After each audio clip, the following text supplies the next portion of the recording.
दोस्तों आखिर डॉक्टर खराब दिमाग निकालकर दूसरे इंसान का दिमाग कैसे डालते हैं? डॉक्टर्स दिमाग का ऑपरेशन कैसे करते हैं? दोस्तों न्यूरोसर्जन दिमाग की हड्डी में कट लगाकर आखिर हमारे दिमाग के अंदर बढ़कर हमारे दिमाग का ऑपरेशन कैसे करता है? दोस्तों आज आप इस वीडियो को शुरू से लेकर आखिर तक देखना, क्योंकि आज हम दिमाग के ऊपर फुल डिटेल जानने वाले हैं। वो जानकारी देने वाले हैं जो जानकारी आप सालों भर स्कूल में पढ़ने के बाद भी स्कूल से इकट्ठा नहीं कर पाएंगे। दोस्तों सबसे पहले मैं आपको बता दूंगा दिमाग के बारे में कुछ बहुत ही जरूरी जानकारी जो हर आम व्यक्ति को भी पता होनी चाहिए। ब्रेन हैमरेज के बारे में तो हर कोई जानता है। ब्रेन हैमरेज क्या होता है? अगर आप नहीं जानते तो मैं शॉर्ट में बता देता हूं। ब्रेन हैमरेज एक ऐसी कंडीशन है जिसमें ब्रेन के अंदर मौजूद कोई ब्लड वेसल फट जाती है, जिसकी वजह से ब्रेन में ब्लीडिंग होने लगती है। ब्लीडिंग या तो ब्रेन टिश्यूज में होती है या फिर ब्रेन को प्रोटेक्ट करने वाली कवरिंग में होती है। ब्रेन की कवरिंग को मेनिंजिस कहते हैं और इन कवरिंग में 3 लेयर्स होती है। इन तीनों लेयर्स में ये जो मिडल लेयर्स होती है इसे आर्कनॉइड कहते हैं। ये लेयर हाईली वेस्कुलर होती है, यानी इस लेयर में बहुत ज्यादा मात्रा में ब्लड वेसल्स ट्रेवल कर रही होती है। इसकी वजह से कभी कभी इस लेयर्स में मौजूद ब्लड वेसल्स फट जाती है, जिसकी वजह से ब्लड लीक होकर इस लेयर में इकट्ठा होना शुरू हो जाता है। ब्लीडिंग ब्रेन टिश्यूज में हो या फिर आर्कनॉइड में, दोनों ही तरह की ब्लीडिंग ब्रेन को नुकसान पहुंचाती है। अगर ब्लीडिंग ब्रेन टिश्यूज में हो जाए तो इस केस में ब्रेन के सेल्स ऑक्सीजन न मिलने की वजह से मरना शुरू हो जाते हैं। और अगर ब्लीडिंग ब्रेन की कवरिंग में हो तो स्ट्रेस में ब्रेन की कवरिंग पलट भर जाने की वजह से स्वेल होने लगती है, जिसकी वजह से अंदर मौजूद ब्रेन की सेल्स पर दबाव पड़ता है। इस दबाव की वजह से इस रीजन से ब्रेन की सेल्स मरने लगती है।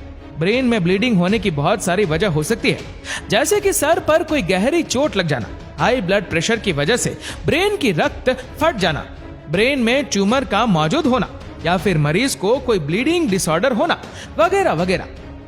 अगर ब्रेन हेमरेज की सिम्टम्स की बात की जाए तो जैसे ही किसी शख्स को ब्रेन हेमरेज होता है तो उसके सर में बहुत तेज दर्द होने लगता है।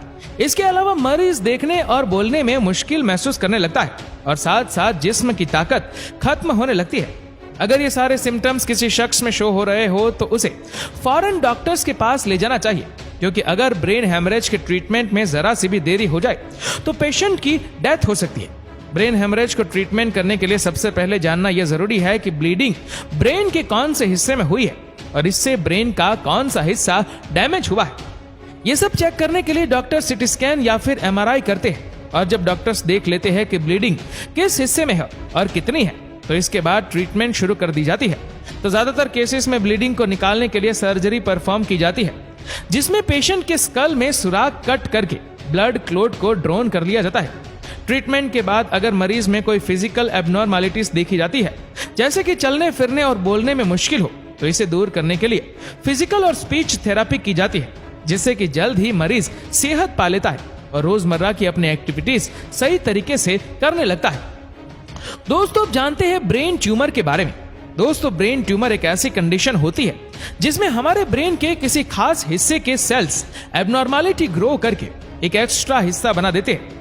ब्रेन हमारे स्कल के अंदर मौजूद एक कॉम्प्लेक्स ऑर्गन होता है जो हमारी बॉडी की तमाम एक्टिविटीज को कंट्रोल करता है, मगर कभी कभी ब्रेन के किसी खास हिस्से के सेल्स एबनॉर्मैलिटी ग्रो कर ब्रेन के अंदर एक एक्स्ट्रा हिस्सा बना देते हैं, जो अपने आसपास मौजूद टिश्यू से टकराकर स्कल के अंदर प्रेशर क्रिएट कर देते हैं, जिसके नतीजे में पेशेंट में कुछ सिम्टम्स दिखाई देते हैं, जैसे कि सर में तेज दर्द होना, आई साइट का वीक होना, चीजों का डबल नजर आना, बोलने और सुनने में दिक्कत होना, बॉडी बैलेंस डिस्टर्ब होना, जिस्म का कोई एक हिस्सा सुन्न हो जाना या फिर मिर्की यानी एपिलेप्सी के दौरे पड़ना जैसी चीजें। ये तमाम सिम्टम्स ब्रेन ट्यूमर के पेशेंट को इनिशियल स्टेज में अपीयर होते हैं। ट्यूमर या कैंसर सेल्स में मौजूद डीएनए म्यूटेशन की वजह से होता है, जिसकी बहुत सारी कॉजेस हो सकती है, जैसे कि बहुत से लोग स्ट्रॉन्ग रेडिएशन वाले एरिया में काम करते हैं, जहां पर एक्सरे और अल्ट्रावायलेट रेडिएशन उनकी बॉडी को बहुत ज्यादा हीट कर रही होती है, जिसकी वजह से ये रेडिएशन डीएनए में म्यूटेशन क्रॉस करती है और इस म्यूटेशन के नतीजे में फिर सेल्स एबनॉर्मैलिटी ग्रो करने लगते हैं। इसके अलावा बहुत से लोगों में किसी जेनेटिकल डिफेक्ट की वजह से भी कैंसर या ट्यूमर होने के चांस रहते हैं और ये कंडीशन फैमिली में रन करती है। इसके अलावा कोई वायरल या फिर बैक्टीरियल इन्फेक्शन या फिर कोई स्ट्रॉन्ग केमिकल्स भी ट्यूमर क्रॉस कर सकते हैं। वैसे तो ब्रेन ट्यूमर मेल्स और फीमेल्स दोनों में होता है, मगर ये ज्यादातर मेल्स में देखी गई है। इसकी बड़ी वजह यह है कि मेल्स ज्यादातर घर से बाहर निकलकर काम करते हैं, जहां पर रेडिएशन और केमिकल्स ज्यादा होता है। ब्रेन ट्यूमर को जल्द से जल्द डायग्नोस करके ट्रीटमेंट करना चाहिए, क्योंकि अगर ऐसा ना किया जाए तो ब्रेन ट्यूमर की मौजूदगी की वजह से ब्रेन में बाकी सेल्स पर प्रेशर पड़ता रहता है, जिसकी वजह से बाकी सेल्स भी डेड होना शुरू हो जाते हैं और इस तरह भी पेशेंट की डेथ हो सकती है। ब्रेन ट्यूमर को ट्रीट करने के लिए सर्जिकल प्रोसेस परफॉर्म की जाती है, जिसे क्रेनियोटॉमी कहा जाता है। क्रेनियोटॉमी में पेशेंट के सर की चील को काट कर स्कल को ओपन करते हैं और फिर सर्जिकल इंस्ट्रूमेंट की मदद से ट्यूमर को काट कर बाहर निकाल लिया जाता है। सर्जरी के बाद रेडियोथेरेपी और कीमोथेरेपी का भी सहारा लिया जाता है, जिससे कि ट्यूमर के बाकी बचे सेल्स भी खत्म हो जाते हैं और दोबारा ट्यूमर होने के चांसेस बिल्कुल खत्म हो जाते हैं। दोस्तों, अब चलिए जानते हैं और देखते हैं कि दिमाग का ऑपरेशन कैसे होता है।